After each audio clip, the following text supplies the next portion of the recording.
Olá pessoal, aqui é Alisson PR7A e aqui com esse simulador do projeto FET a gente vai tentar explicar um pouco como funciona, como acontecem as ondas estacionárias numa linha de transmissão no cabo coaxial.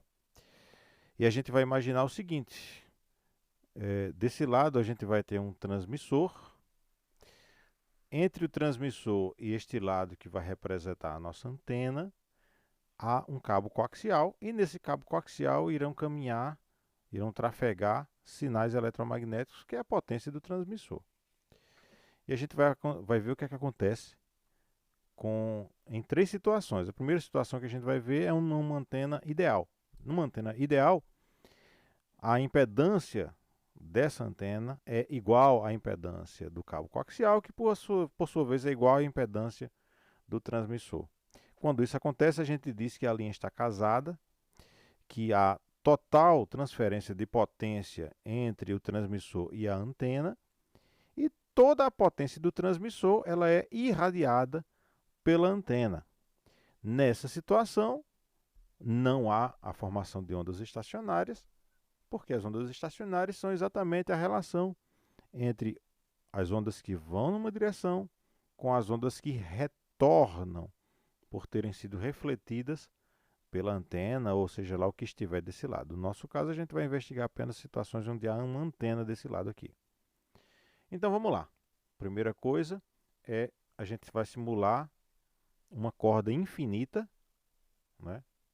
Ou seja, toda a potência do transmissor que está desse lado, ela vai passar pela corda e a gente vai imaginar que essa janela simboliza uma antena perfeita. Nessa situação, a gente vai ver que as ondas que estão indo em uma direção, elas não vão retornar. E acontece isso aqui. Vamos ver. Veja a onda caminhando e ela vai embora. Veja que eu programei também que haja um amortecimento. O que é um amortecimento? Veja que a amplitude dessa onda aqui, essa amplitude máxima, ela vai caindo com o tempo. Isso é o que acontece em situações reais. Num cabo coaxial, sempre a potência que você entrega de um lado não é a mesma potência que chega do outro por conta das famosas perdas. Então a gente vai simular isso aqui também para a coisa ficar mais real, mais próxima da realidade. Então, numa antena ideal, toda a potência que o transmissor está gerando vai ser irradiada, portanto, nenhum sinal, nenhuma parte desse sinal vai retornar.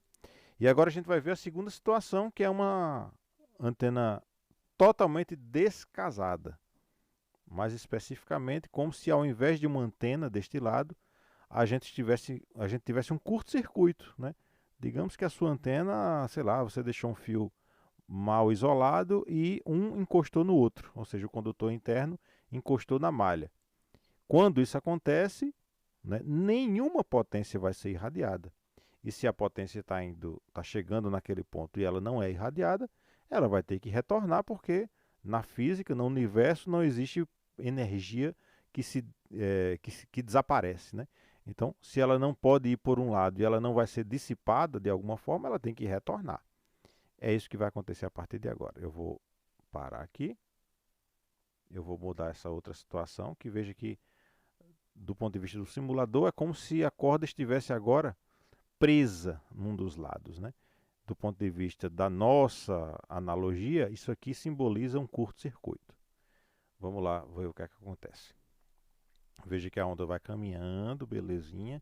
Quando ela chegar aqui, ela vai ser, ó, refletida. Ela vai estar sendo somada com a onda original, só que em sentido contrário. Ela está vindo nessa direção. E como resultado, em vez de a gente ver aquela onda bonitinha caminhando, né, agora a gente vai ver essa oscilação, né, para cima e para baixo. E a gente não vai ver mais aquela onda bonitinha caminhando. Por quê? Porque, na verdade, a gente está vendo a resultante de duas ondas. Uma onda que ela está indo numa direção, quando chega nesse ponto, ela é refletida de volta, e ao ser refletida de volta, ela gera esse padrão.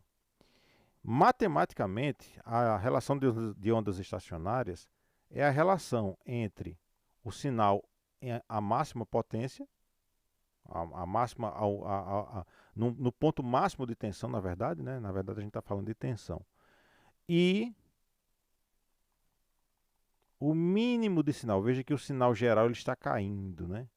Chega no mínimo, digamos que se esse nível aqui representasse, digamos, 10 volts, isso aqui talvez representasse 4 volts. Então essa relação entre o máximo sinal e o mínimo sinal, né, por meio de uma fórmulazinha bonitinha, a gente transforma isso num número, né, adimensional, um número que não tem dimensão, não tem unidade de medida, que a gente chama de ROI, né, relação de ondas estacionárias, que vai de 1 até o infinito, né, 1 para 1 até infinito. Neste caso aqui, a gente está vendo que a relação de ondas estacionárias ela não é, ela tem valor elevado, né? E a gente pode ver porque a relação entre o nível máximo de tensão e o nível mínimo de tensão é grande, né? A gente está imaginando aqui nesse ponto de 10 para 4, mais ou menos, né? Então, essa situação simboliza uma situação de curto-circuito. E apenas a título de curiosidade, né, o simulador ele permite que a gente simule também uma situação onde a corda ela está solta, ela é livre para se movimentar de um lado para o outro. E na nossa analogia, isso aqui representa a situação inversa do curto-circuito, que é um circuito aberto, né? Digamos que você não soldou bem a sua antena e deu vento lá em cima e soltou os terminais do conector que conecta a antena ao cabo coaxial. Está solto lá em cima, né? Ou seja, é um circuito aberto. Vamos ver o que acontece. A onda está indo lá, caminhando. E ela retorna do mesmo jeito. Isso é surpreendente, né? Para quem não está estudando isso do ponto de vista matemático a fundo, né?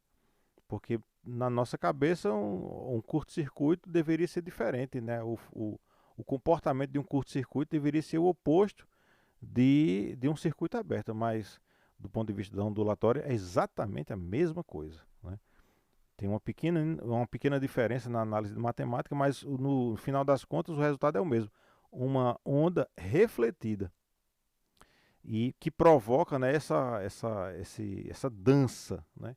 Em vez de a gente ter uma onda bonitinha, né, como é o caso, voltando, né, como é o caso da onda, quando ela encontra uma antena perfeitamente casada, né? Essa onda não retorna. Você veja que o ponto de máximo sinal, de máxima tensão, ele nunca é zero. Ele nunca chega a zero. Então a gente tem uma relação de ondas estacionárias aqui, neste caso, de 1 para 1, né? Antena perfeitamente casada com o sistema irradiante. O contrário, o perfeito contrário disso é qualquer uma dessas situações, né? Todo o sinal que está indo numa direção está sendo refletido e ele retorna ao transmissor. Quando isso acontece, o transmissor evidentemente não vai gostar porque ele não foi feito para absorver a potência que ele está gerando. Ele foi feito para apenas emitir, gerar essa potência, esse sinal, né? Quando a onda retorna, se o transmissor não tiver algum tipo de proteção, ele vai simplesmente queimar. É isso aí, minha gente. Forte abraço de PR7GA, Alisson, Campina Grande, Paraíba.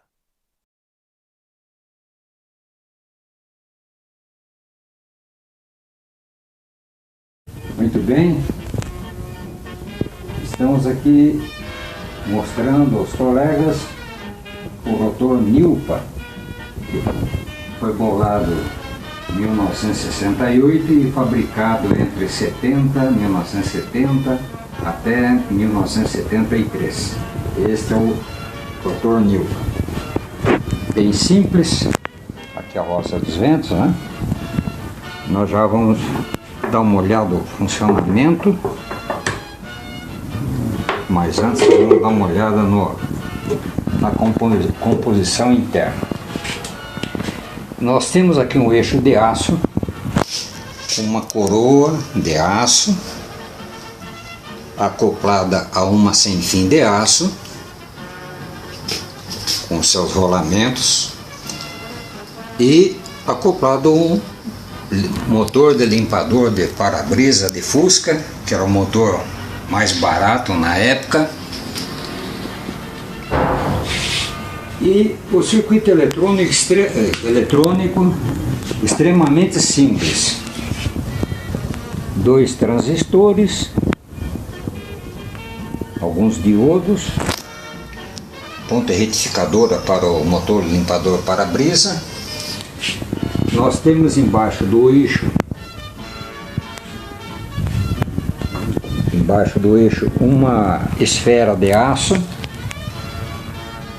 Significa que aqui suporta praticamente qualquer peso, uma esfera de rolamento. E acoplado ao eixo nós temos também um potenciômetro, que é o sensor de posição. Sensor de posição do rotor. Muito bem. Não há necessidade de freio elétrico, visto que é impossível com a força do vento fazer a porua rodar a engrenagem sem fim. É impossível. Se eu colocar muita potência que um caminhão puxando alguma coisa, é capaz de estourar os dentes de aço da engrenagem, mas não que vire, ao contrário. Então, essa coisa de freio elétrico tornou-se desnecessário. É uma dos avanços, né? Mas não para por aí. Opa!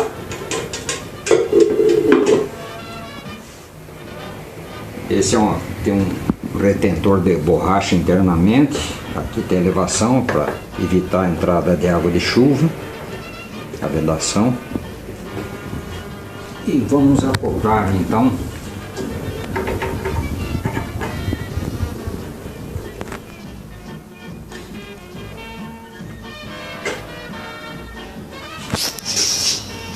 o rotor Newton. Também já em 68 foi bolado a desnecessidade, estava fora de posição, está virando, de ter botão ficar apertando, virar à direita, virar à esquerda, tudo desnecessário. Ligando o rotor, acende a lâmpada a meia luz dizendo: estou aqui, no caso ao norte, né? Quero levar para qualquer ponto. E acende a plena luz dizendo: estou virando, e estou no rádio, sem apertar o botão, nada. Quando chegar na posição, ele freia, ele desliga. A sensibilidade é grande. Chega perto aqui, é muito sensível, alguns graus.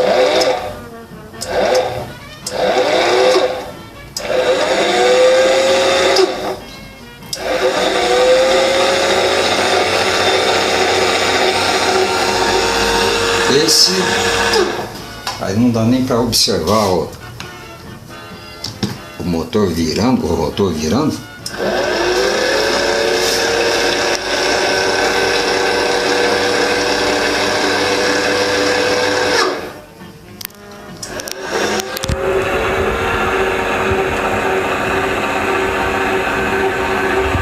Muito bem.